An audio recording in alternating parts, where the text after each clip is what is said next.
Hello mga guys, ito na naman tayo sa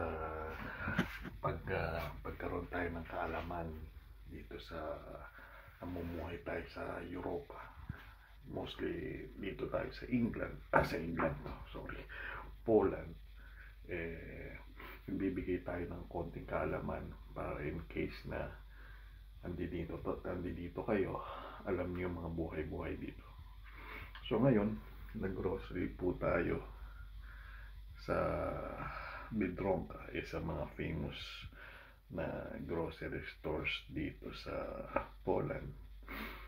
And eto, nagbibigay ako ng mga produkto na makikita niyo dito. So katulad nito, yan, ito isang parang hindi ko alam, parang ham siya, pero I think it's chicken. Kung naintindihan, translate na muna lang. Translate mo na. Actually, dito sa grocery, minsan nagkakaroon sila ng sale ng mga produkto nila. So, anong bibigay na natin? Katulad natin, nagtatrabaho tayo dito. At meron, ang working dito is per hour. It depends na lang kung sakaling ilan oras ang binibigay ng kumpanya o agency sa iyo para magtrabaho. So hindi pare-parehas na ganun ang sahod. Kanya pareho kayo nasa Poland, pero ibang kumpanya, yung ibang kumpanya nagbibigay ng 8 hours, ilang araw lang. So yung iba naman may mga 6 days, maximum 12 hours, posibleng maging 16 kung nag-overtime. It depends sa mapupuntahan nyo. So ngayon, hindi rin pare-parehong rate ng bawat agency. May mga matataas, may mababa, pero I think na pa rin, compatible pa naman yung price na binibigay na pwede mong ma-earn dito sa Poland.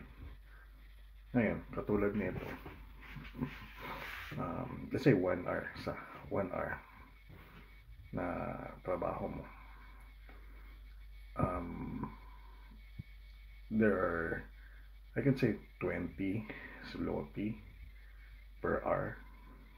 So I think yun na yata pinakababa, 20, or there are more, may higher, let's say 20 per hour. Sa 20 per hour na pinagtrabahuan mo, ang mabibili mo na ngayon sa grocery, katulad nito, for example, etong cheese, yan, cheese, kung hindi magsisale to, kasi nabili ko to in sale, so kung hindi ka magsisale nito, kasi 500 grams to, pag hindi ka nagsisale, it's around let's say 12 zloty, pero nag-sale sila, it's around 6 zloty. So makakabili ka na ng ganito. So let's say 20 ang per hour mo. So mag nag-sale 6, for example lang yun, 6, pero mostly 6 na to sale. So sa 20 mo minus 6, di meron ka ng 14. Etong ganito, etong item na ito, 6, nakuha ko to, it's around 6, pero pag hindi sila nag-sale, it's around 10 siya, something 10 or 11. So minus mo pa ng it means sa isang oras mo makakabili ka na ng pagkain. So actually chicken, katulad ng chicken liver, ang kilo nun is let's say 7 zloty. Chicken liver yun pero meron mga ibang pang mga lugar na medyo mataas depending pa. So madami na isang chicken liver, isang kilo. So sa 20 mo kung bumili ka nun, makakaulam ka na sa isang araw nun para sa isang tao. Tulad nito, tubig yan, tubig yan, isang ganyan tubig. So sa tubig na yan, it costs let's say 3 na lang, 3. So at least may idea kayo na paano nabubuhay yung OFW dito. Tinapay, depende mga tinapay pa ito, it's around, may mga 7, 6, may mas mura pa, may nakita ko mga 3 plain. So at least nakakakain yung OFW dito. So ayan, total nagkakasale dun lang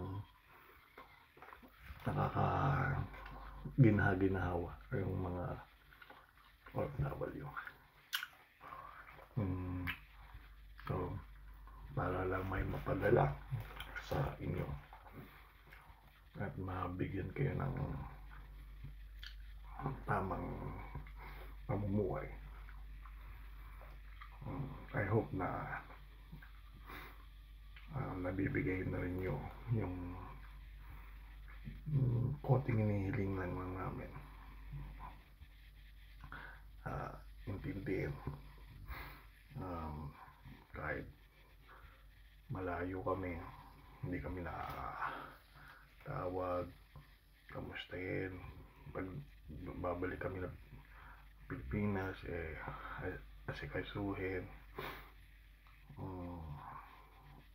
mga bagay na gano'n.